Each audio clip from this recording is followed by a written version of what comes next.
Good morning, my friends. We are on Luke chapter 18.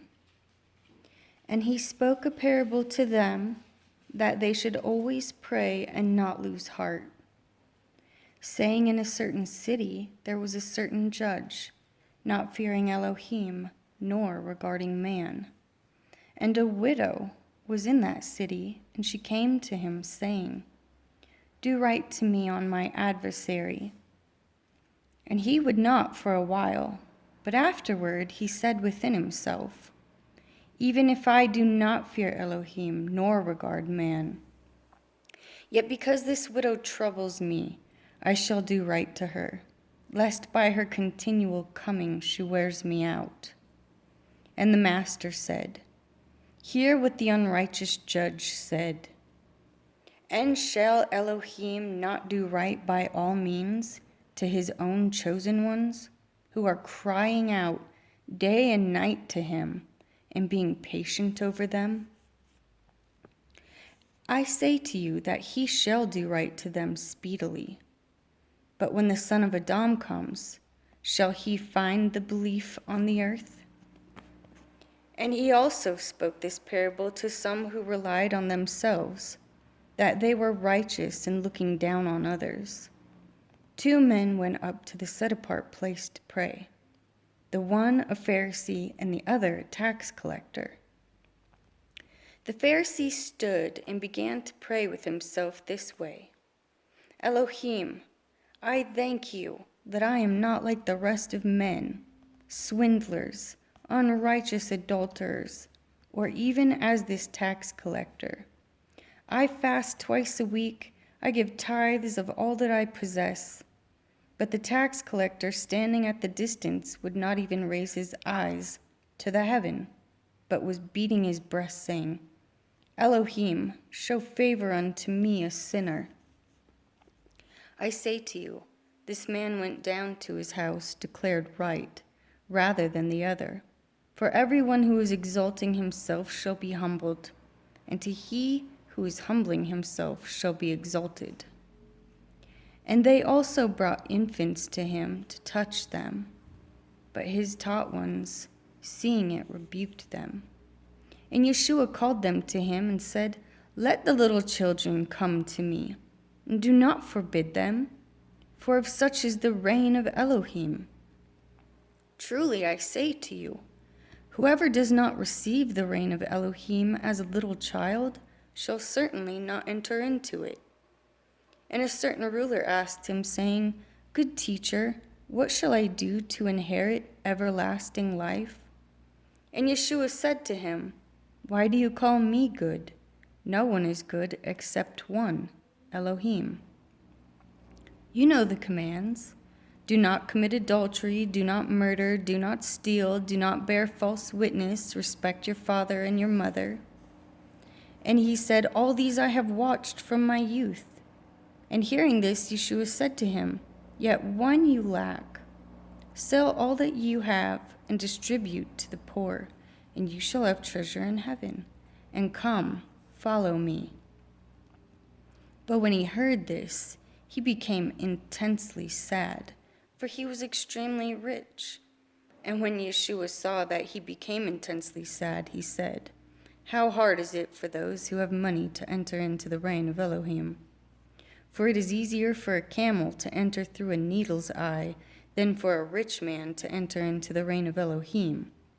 And those who heard it said, "And who is able to be saved?"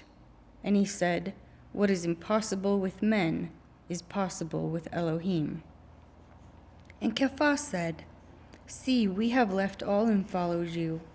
And he said to them, "Truly I say to you, there is no one who has left house or parents or brothers or wife or children for the sake of the reign of Elohim, who shall not receive many times more in this present time and in the age to come everlasting life." And taking the 12 aside, he said to them, "See, we are going up to Jerusalem, and all that have been written by the prophets about the Son of Adam shall be accomplished. For he shall be delivered up to the nations, and shall be mocked and insulted and spat upon. And having flogged him, they shall kill him. And on the third day he shall rise again.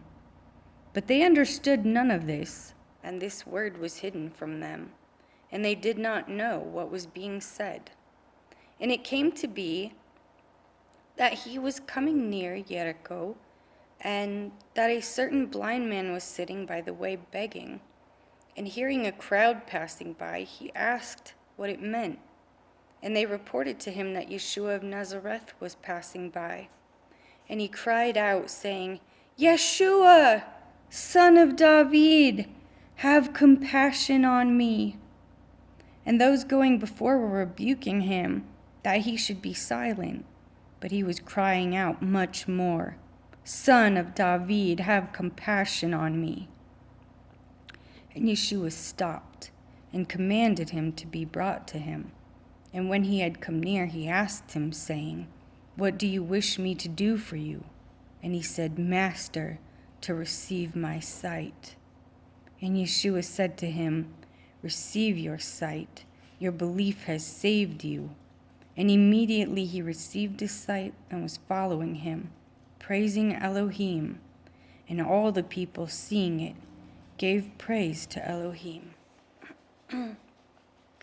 My friends, I just want to say to you that this should still be all of our prayers, even those of us who have already believed on the name of Yeshua should still be praying to receive our sight, that we would see what he wants us to see in Scripture and in the world around us. My continual prayer that I ask for is wisdom and knowledge and understanding, which is spiritual sight, in my opinion. And all of us should desire this above all things. This world is a crazy place. One more chapter. And having entered, he was passing through Jericho, and see, a man called Zacchaeus, and he was a chief tax collector, and he was rich. And he was seeking to see who Yeshua was, but was unable because of the crowd, for he was small in stature. And having run ahead, he climbed up into a sycamore tree to see him, because he was about to pass by. And as Yeshua came to the place, he looked up and saw him and said to him, Zacchaeus, hurry and come down, for I have to stay at your house today. And he hurried and came down and received him, rejoicing. And seeing it, they all grumbled, saying, He is gone to stay with a man who is a sinner.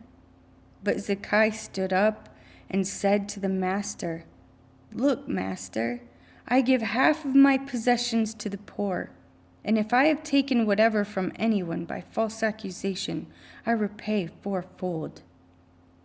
And Yeshua said to him, Today deliverance has come to this house, since he also is a son of Abraham. For the son of Adam has come to seek and to save what was lost. And as they were hearing this, he spoke another parable, because he was near Jerusalem, and they thought the reign of Elohim was about to be manifested straightway, and therefore said, A certain nobleman went to a distant country to receive for himself a rain and to return. And calling 10 of his servants, he gave them 10 minas, and said to them, Trade until I come. But his subjects were hating him, and sent a delegation after him to say, We do not wish this one to reign over us.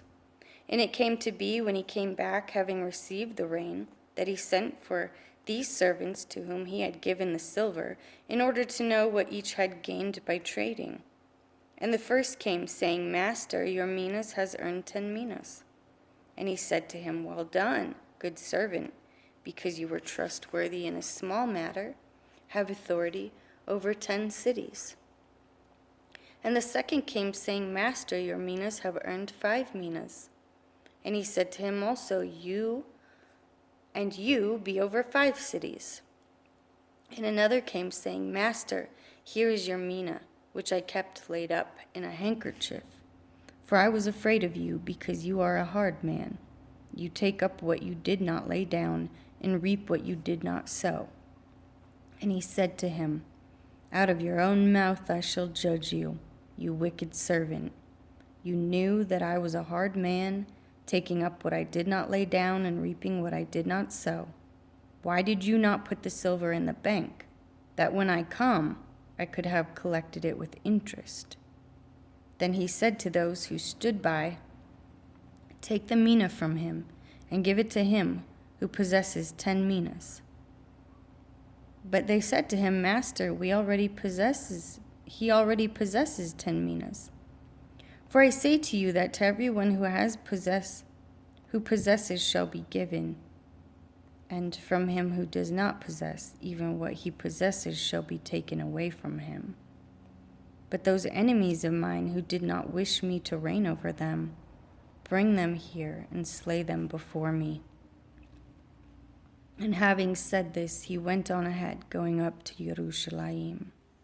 And it came to be, when he came near to Beth Pagi and Beth Anya, at the Mount of Olives, he sent 2 of his taught ones, saying, Go into the village opposite you, in which you enter. You shall find a colt tied, on which no one has ever sat. Loosen it and bring it here. And if anyone asks you, Why do you loosen it? Thus you shall say to him, Because the master has need of it. And those who were sent away and found it, as he had said to them. And as they were loosing the colt, the owners of it said to them, Why do you loosen the colt? And they said, The master needs it. So they brought it to Yeshua, and throwing their garments on the colt, they set Yeshua on it. And as he went, they were spreading garments on the way. And as he was coming near, already at the descent of the Mount of Olives, the entire crowd of the taught ones being rejoicing to praise Elohim with a loud voice for all the miracles they had seen, saying, Blessed is the sovereign who is coming in the name of Jehovah. Peace in heaven and esteem in the highest. And some of the Pharisees from the crowd said to him, Teacher, rebuke your taught ones. But he answering said to them, I say to you that if these shall be silent, the stones would cry out. And as he came near, he saw the city and wept over it, saying, If you only knew even today the matter for your peace. But now they are hidden from your eyes, because days shall come upon you when your enemies shall build a rampart around you and surround you and press you on all sides and dash you to the ground and your children within you. And they shall not leave in you one stone upon another, because you did not know the time of your visitation. And having entered into the set-apart place, he began to drive out those selling and buying in it, saying to them, It has been written, My house is a house of prayer, but you have made it a den of robbers. And he was teaching daily in the set-apart place, but the chief priests and the scribes and the leaders of the people were seeking to destroy him. But they did not find what they might do, for all the people were hanging upon him and listening.